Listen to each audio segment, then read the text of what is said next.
Welcome to Focus on Why, the podcast where reflection sparks action.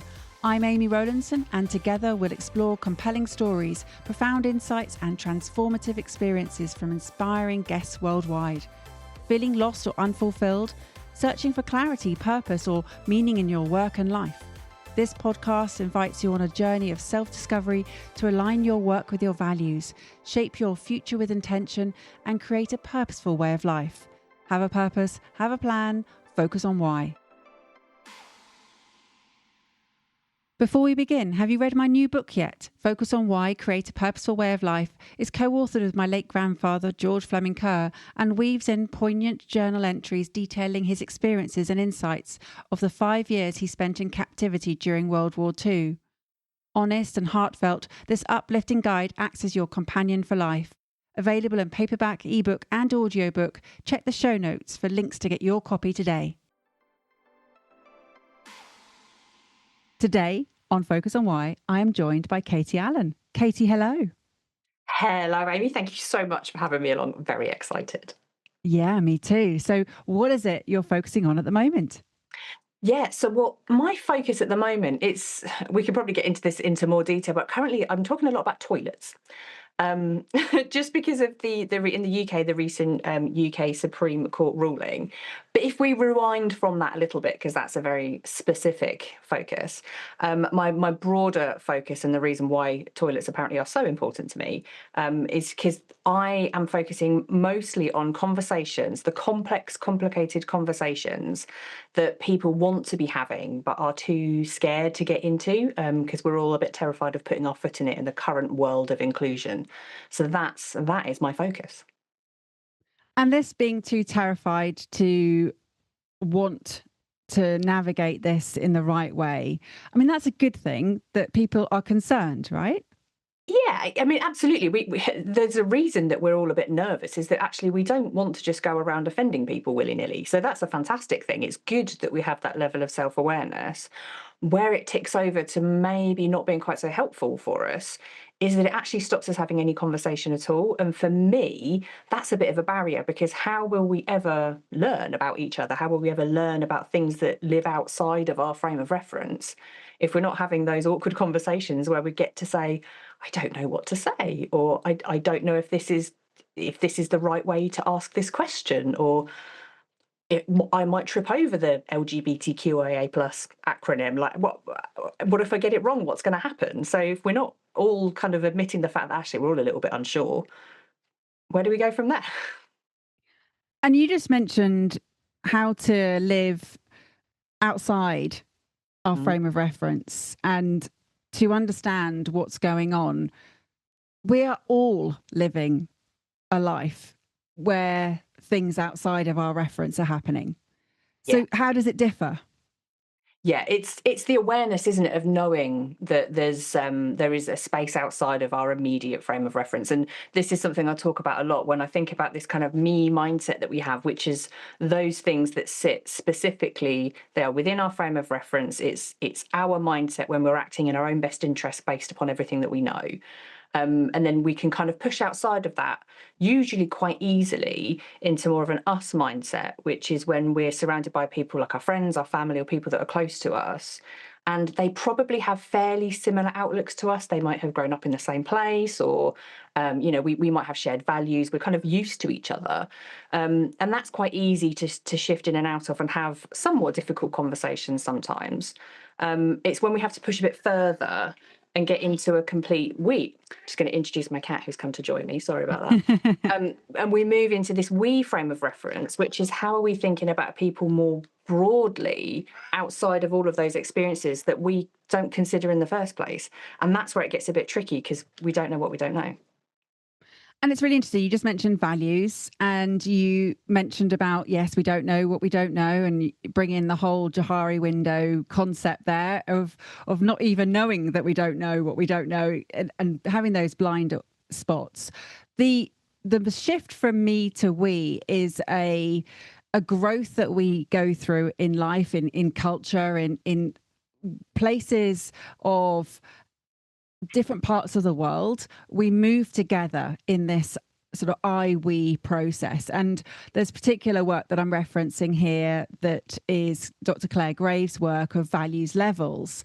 And that's where you have this understanding of the basic needs are met at the survival level, and that's all about the self, the individual. But then you start to move into a group or a tribal level, and you're looking after the group of people. It then goes back to the egocentric breaking out of that group and then into a more a different space, independent, but then it goes back to the we again as you then find the systems, and then you're within, and that's where corporates or groups or sort of religious areas come into play. And then we break out again into the I, into the entrepreneur space. And then we come back to the, oh no, we can't go alone. We have to create cause and profit, purpose over profit, which then goes back into that group. It then comes back again into this existential space of like, oh, right, now I've got all of this freedom with responsibility. What do I do? And it comes back to that global consciousness. So that, I think, as a model really represents this shift from me to us to me to us that we go through. And we go through that throughout life in our own age transitions as well. Yeah, absolutely. I mean, yeah, I hadn't heard of that. So thank you for sharing that. I think that's really, really interesting. And it's exactly that, isn't it? It's all of these, wherever we are in our life, in our stage of life, whomever we might be sharing that stage of life with, like you say, whether it be in our homes or within our organizations. And it really shifts and changes us as we learn more moving in and out of that. But for me, I always find it really curious, which is how do we step into that kind of space where it's thinking about people who do exist completely outside of our frame of reference? How can we challenge ourselves? And how do we make decisions, or how do we find information that lives in that space when it's not really something that we naturally have occurring to us? And that's the thing that I also find really curious. And I like what you're saying about that constant shifting from kind of individualism to community to back, because that's kind of interesting as well, isn't it? Really. Yeah, I don't know how much. I don't have enough psychology to back up what's going on here from a biological perspective, from a physiological perspective, a psychological perspective of that ego playing, and the sort of the understanding of safety of where I feel comfortable. But when you mentioned earlier about having those conversations and those complicated conversations, but we're stopped from doing so because of fear. It is the fear of the unknown, what is not known to me, that could happen as a result. Yeah, totally. And that fear, I mean, it doesn't come like unexpectedly. It's been something that has served us well, like, and our ancestors, hasn't it? This kind of natural apprehension for wanting to do things that live outside of our comfort zone. It's been there to ensure our survival, to make sure we don't make poor decisions and we don't find ourselves, getting on the wrong side of another group who could harm us. But the trouble is, it's not necessarily going to be the case, is it? In the world today, we don't need quite that same level of our amygdala firing and kind of sending us off on the fight or flight response. We need to be able to create more space so that we can pause and think, okay, I'm noticing some anxiousness when I'm coming into this conversation. I'm feeling my heart start to beat faster. I'm feeling my face getting a bit flushed. Okay, I've got some stuff going on within me coming into this. And sitting with that and thinking, what is it that's making me feel anxious? What is it that I think might happen?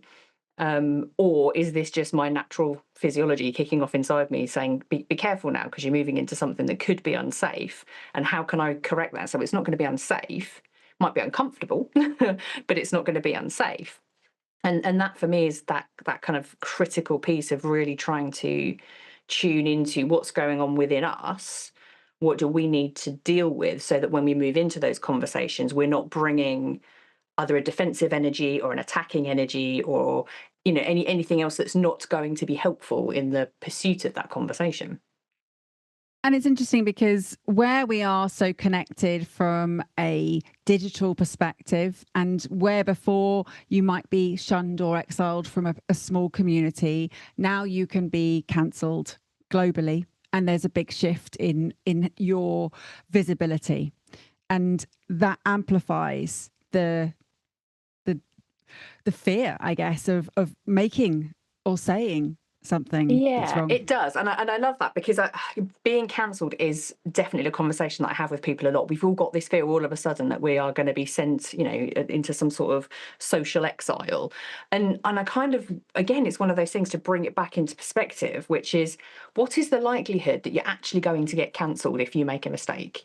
If so long as you're not kind of wildly going out there saying anything particularly overt and hateful, if you are quite proactively just trying to explore a topic, or you're venturing into something, with the I'm not sure if I'm going to get this right, but I'm going to try, um, the chances of actually getting cancelled are incredibly slim. And to be honest, to be properly cancelled, you would need to have the kind of platform where someone can take away your livelihood or can take away your means of connection. And again, that's not likely if in your workplace you're trying to, talk about your anti-racism strategy and you're not quite sure what the right terminology is. Like, having a discussion within a leadership team isn't going to result in your cancellation. It might result in an uncomfortable conversation where you say something, realize that's probably not the right phrase to use, and you have to apologize. It's going to feel bad, but it's no one's going to turn around and say, well, here's your P45 for that one, I'm afraid, and we're no longer going to be friends with you. Like, it's not going to pan out that way. But that's that amygdala fear, isn't it, of what's the new worst case scenario that we can think of, and that's that we think someone's going to screenshot something and put it on the internet for everybody to judge us. The court of social justice, and And it's it is that. generally it's not the case. Yeah, I absolutely hear you. And that sort of catastrophizing, that cycle and spiral that we can take ourselves on, is not helpful here. The fear of failure, I think, is another issue. The fear of shame, embarrassment, the Yes. fear of being judged, all of those come into play at different levels. But again, what you're sharing here is it takes a lot to get to that point. Yeah, If you absolutely. pre-frame it, like you say, I might not be getting this right, educate me, albeit I do feel, is there an element of you can't outsource your education here? Absolutely, yeah. I mean, we can learn through the mistakes of others, and which is where also social media particularly is sometimes unhelpful, because we see other people maybe doing things wrong, who are more public, and we think, well, gosh, I don't want to do that because I don't want that happening to me. So we draw those inferences that could. So we have that kind of learned education through the experiences of others. But actually, if we really want to know something for ourselves, we have to step up and start asking those questions for ourselves, because we need to be able to connect those dots. And I like that you use the terms there, Amy, with about failure and shame, because for me they're really important, because we have this idea of like making a mistake equals failure. And I'm not a believer in binary anything. I don't believe in absolute rights and wrongs and good and bad and all of this sort of stuff. I think most of us existed at the massive messy grey middle, where things are nuanced. And I just don't see making mistakes as failures. I see those as opportunities to learn something if we're not getting it right. And if we applied it to any other business context, um, we'd probably be really open to failure, because that's how we do learn things much more quickly. We can do an after action review and reflect on the things that went wrong, and we can implement those changes. Yet when it comes to our own language and interpersonal conversations, all of a sudden we clam up a little bit because we think, well, that's a bit too much of a high risk situation. But actually, it's exactly the same. And where we have absolute power is if we can move away from that fear of failure into a space where I know I'm quite likely to get something wrong at some point. Like, and I'm immersed in the diversity, equity, and inclusion work 24/7. I still make mistakes, but I go into things knowing there are things I don't know and I will make mistakes. So I know how to react if someone says to me, "Oh, when you said this, I heard this.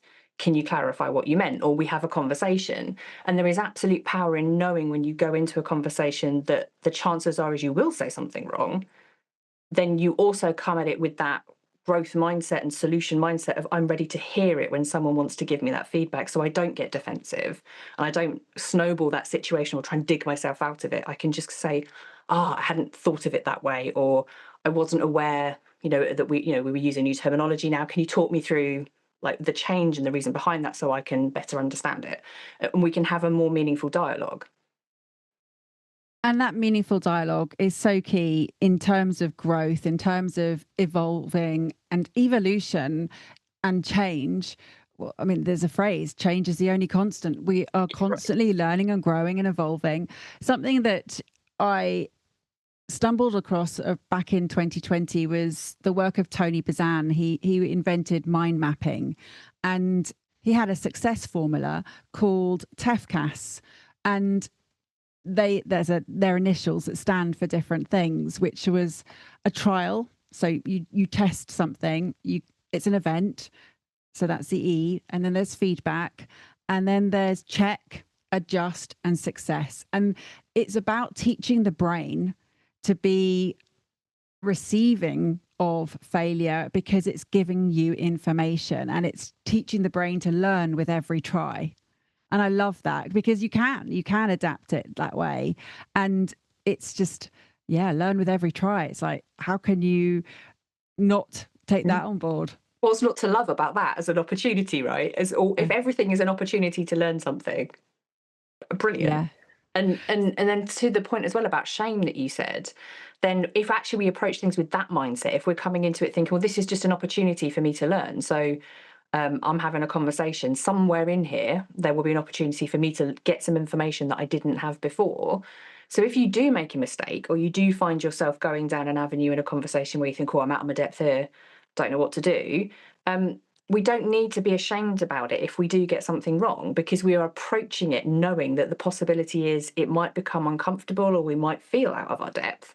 So those feelings of self-judgment that we then associate with the shame, they're less likely to kind of get their hooks into us, and we can rationalize and we can kind of emotionally regulate our responses without having to go to those kind of really extreme emotions where we probably, and I definitely have done this myself, where in a meeting I've kind of said something and I've heard it come out my mouth and I'm like, why did I say that? Why did I say that? And then rather than listening to the conversation that's happening for the next 10 minutes, I'm like, well, that was so stupid. Why did you say that? And I'm berating myself, replaying it and turning it around in my mind. For what? For what good? That doesn't serve me. What serves me is listening to everything that is being spoken about immediately after, so I can either apologize if nobody noticed, just to make it clear that's not what I meant, or be a part of a conversation of learning. Yeah, and it's not always easy. I hear you on that one. This shame, I feel as though I might just be making an assumption. I don't like to make assumptions, but I feel that there's something around that got you into all of this. Oh, correct. Yes. Good instinct. 100. So, interestingly enough, I've never met anybody who gets into the work of diversity, equity, and inclusion because they woke up one day and thought, that is a career path I choose. It tends to come through experiences, or usually negative experiences, or something going on for us where we all of a sudden become aware of a situation that we perceive as being unfair, and we think, there's work here to be done. And for me, it began life when I worked on oil refineries. So I spent a decade working in industrial cleaning and catalyst handling, which nobody ever expects of me, but that's where I was. And I really loved working in that industry for the most part, because it was a really great job. There were really interesting people, and I got to see all of the refineries all over the world. So that was okay. And as a woman in that industry, I had some pretty negative experiences. Some were really quite harmful, and that for me was kind of my first experience of really understanding how misogyny and sexism plays out in a workplace. And I had to notice at the time that I was kind of doing all this work to try and help people understand it. And it really, in some spheres, wasn't going anywhere. And I was struggling to get people to understand why my experiences were so bad. And at the same time, with the team that worked for me, trying to make their experiences better. So being really committed to wanting to create this inclusive team. So I was, my team was the only team in this organization that was representative of people from multiple genders and multiple ethnicities. And I was really proud of that. And I'd worked really hard to try and make this team inclusive. And yet, on reflection, when I look back at it, I also have to acknowledge that the kind of the fear of putting my foot in it was within me, because I wasn't asking questions of my team, especially my team members who are racialized as black and brown, about what does it feel like for you to be representative of the only black and brown people in this organization. And I wasn't asking that question because I was scared that in some way, by asking it, I might say something racist, or I might open up something that I wasn't equipped to handle. So we all just pretend. Well, it wasn't conscious, but I recognise on reflection I was probably just pretending it was all great because I'd done the visible piece. We were all getting along very well. It must be great, and I wasn't digging below the surface to really try and understand more about that. And then it isn't until you're out of that environment, and then I really start doing more of the EDI work, that I had to challenge myself and say, okay, I had externally been doing what looked like the work, but there were levels that I hadn't gone to, and I felt bad about that. And through this, certainly through the gendered lens as well, I was trying to create an environment that was safe for the women in my team, and yet I was probably still behaving in a way, because through when I was on the leadership team, it meant survival for me. So I was probably still behaving in quite a stereotypically masculine way in that environment, because that was safe for me. And I have to look back on that and think, okay, was I the best role model I could have been? Did I make the best choices? And I have to, even if I can't pinpoint all of the examples, I have to believe the answer to that is no. There was definitely more I could have done. And so that's where the shame comes in. It's for me, it's less shame, it's more regret. Regret that I didn't have the confidence to ask those questions, or to challenge myself, or to be more me, really, and rather than being more the vision of me that I was portraying. Um, and I also have to reflect on that to say I probably also wasn't ready to do that either. So, with kind of age and experience comes that confidence too. So, but yeah, certainly that for me was a big point of recognizing, oh, I thought I was good. And now I realize there's no definition of done, and there is always work to do. Aha. And it's interesting, Katie, because you talk about that in retrospect, with reflection, with hindsight, with knowledge that you didn't have then that you're now applying retrospectively. And yes, regret is futile, and so there's nothing you could do then for what happened, but you have taken it forwards. Yeah. There's a level also here of maturity, of understanding how you operate, in terms of it is a survival mode in those years when you're in a workplace, particularly in an environment that has traditionally been set up by men for men and still operated mostly and led by that masculine environment. I used to work in recruitment. There were women there, but we all had just to be more men in our approach. Yeah. Yeah. And Yeah. again, because it's how we assimilate to the environment. It is the role models we have. Those are the measures of success. So actually, if we want to make it, and if I think about it, at the time I was in my late 20s, so my concerns were, I need to pay my mortgage, I need to be able to pay for my car, I like my job, I need to do well, I need to be climbing the ladder. Like these were the things that were important to me. Build the life I want, which meant conformity. It meant fitting in, even though I was saying the words and trying to challenge, to make space so that we didn't have to fit in. I was still doing it. So there was definitely that level of incongruence. And yeah, but to your point as well, those moments of realization then absolutely did fuel me to think, well, I know this now. So, this is the gift I've been given. So rather than kind of spend my time being, annoyed at myself, actually, what am I going to do with it? Because you have a choice, don't you? I have a choice to go, okay, well, that happened, never mind. Or, well, that happened, use it. And that's what I choose to do. And for me, it's always a nice conversation starter as well, is just opening up to people, say, oh gosh, I've made that mistake, I've said this thing, I've done that thing. And it immediately takes a lot of the sting out of any conversation that follows, because it's like, I have messed up left, right, and center, if we're going to look at the whole sum of them, because I'm a human person, and that's what we do. And I'm happy if people want to judge me based upon that, and that's fine. I have to wear it, I have to own it. Um, but also, I know that if I hadn't have made those mistakes and I hadn't have had those opportunities to learn, I wouldn't be where I am now, and I wouldn't have the capacity to have the types of conversations I have now. And those are the things that I find incredible, because actually the depth of conversation I can have with other humans now, without that sense of ego that you mentioned, without bringing my insecurities into it, and just meeting all conversations with curiosity, those are what I live for. Like, that is a whole other level of human connection, and I think it's amazing. And it's really interesting that you described it as, this is a gift I've been given, because I don't see it as something that you woke up and unwrapped as a gift. This is something that True. you, Yeah. that you have worked and really understood, learned, and brought knowledge and skills to the table through over a period of time. Yeah, actually, and that's a really good point, because I don't want other people kind of just thinking, "Oh, okay, so we just have to have like this epiphany moment and everything's good." No, you're right. It doesn't work like that. It does work in the sense of, you have that gut wrenching moment of like, oh, I did that, and then there are several more gut wrenching moments.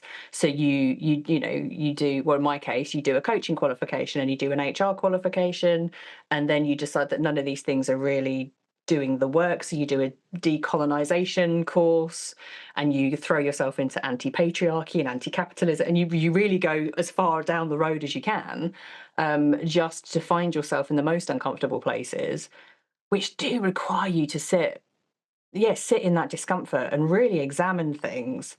And that is hard. And there've definitely been conversations where I've had to say to people, like, I hear what you're saying, and intellectually I can understand what you're explaining to me, but emotionally I'm not ready to hear it, and I can't make it make sense for me right now. So I get it. We're going to have to just put a pin in this one for now, because I have to process, and then we can come back again. So certainly through the decolonization work, that was a lot of that was really difficult. So it's like, intellectually I'm with you, but yeah, emotionally I need a minute. It is incredible, because what you're doing in that work as a white female who has been witness to and educated in a system that has created history from one lens, and to then understand that everything that you thought is now a very different Yeah. situation. It's hard Oh, it's to really hard. Yeah. process. Yeah. Yeah. And it's really, in a weird way, it's also really liberating, because it lends you then to being, critical analysis, and just a healthy dose of skepticism comes into everything now, where I hear something and I immediately think, well, that's one version of truth. What else? And coming back to the frames of reference, okay, that makes sense to me based upon the way I view the world. What if? You know, what if I was navigating this environment with a disability? What if I was a person racialized as black? What if I was, a transgender man? Like, how would these same rules apply? Um, and obviously, I don't apply that to every single scenario I find myself in. If I'm making my breakfast, I'm just going to make my breakfast. But it's that moment of just checking in and being like, okay, is this true? And is it true for everybody? And yeah, and sometimes I'm a nightmare to have conversations with because I'm a whole believer in holding multiple truths at once, which which means having any form of conversation with me, I could always find another angle or another layer to go. What if we looked at it this way? Which for a lot of people is just like, no, can we not? Well, I hear you, Katie. And when I said it's hard earlier, I also need to caveat that I feel like I need to caveat that in the way that it's just hard to understand that what you thought is Yeah. not. I don't mean it's hard from the perspective of what we've had to go through, Oh because yeah. right, that there's a very different conversation going on there. I was thinking on different levels for Yeah. that as well. Yeah, yeah, totally. And it's interesting. And do you know, there's a couple of conversations I'm having recently with a guy called Paul Johnson, who is doing some research work with people who are racialized as white but are working in the anti-racism space. And we had such a provoking conversation for both of us around using the word victim, but using it in relation to white people also being victims of racism, but not, and I want to heavily caveat this, not as in um, we are the recipients of, you know, of the racism, as in we're on the receiving end, but as in the systems of racism that operate within our societies and our structures. Like, yes, the systems are built to benefit us, and we are therefore unaware of that benefit, and that then could, you know, and I really struggled with the use of the word victim because I was like, this is intellectually, I understand what you're saying, but I can't assign that word. And we really had to sit with it because we were like, technically everybody is a victim of the structure because it has been designed to, you know, racialization has been designed to divide us.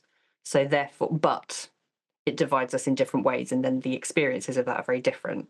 And that for me was just like, oh, I had to really sit and notice the emotions of like the use of a specific word in that context, because I was like, everything in me is telling me no, but intellectually I understand what you're saying.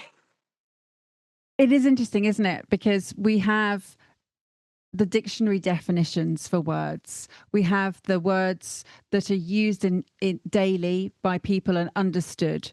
But again, just as we have our own ways of being and reference that, we also have the connections to words and what those mean in our own reference. So yes, for you, that word means something. For someone else, it will mean something else. Yeah. And so, yes, we have a collective use of words and we tend to agree on what they mean, but they do still have nuanced meanings. Yeah. Yeah, completely. And they just trigger emotions within us in different ways with the meanings that we assign to it, which is also fascinating because when you think about it, words are words.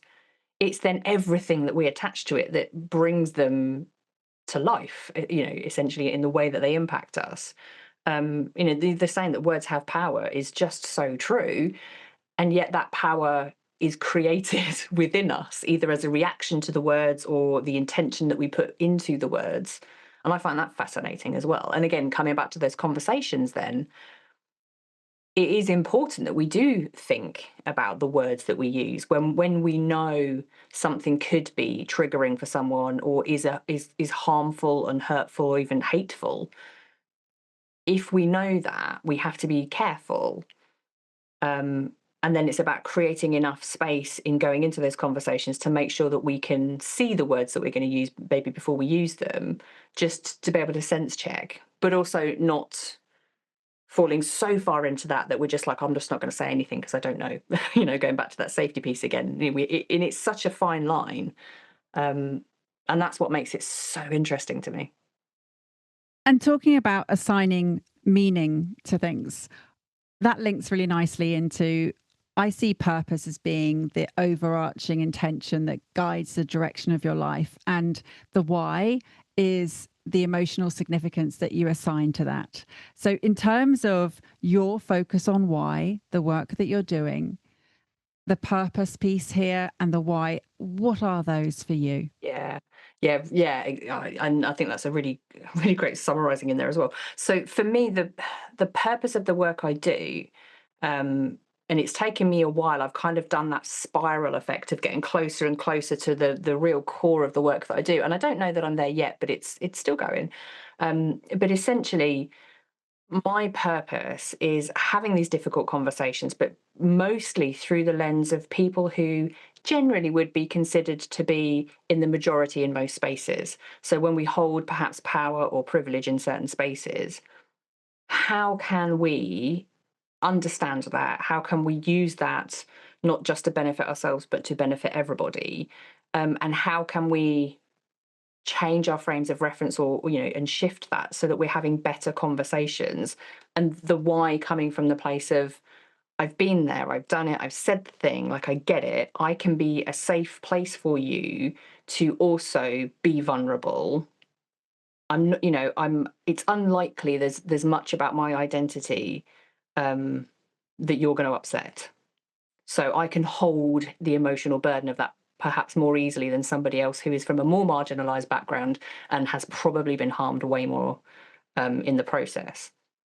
So for me, it's about creating that space so that we can work through our mess, have better conversations, because ultimately that for me is, that's my pebble with the ripples, which is, if I can help more people to have those conversations, they have better conversations collectively going out. And if we're all having better conversations and we're being less defensive, or less aggravated or violent in our words, then we are making better decisions and we're having better outcomes for more people.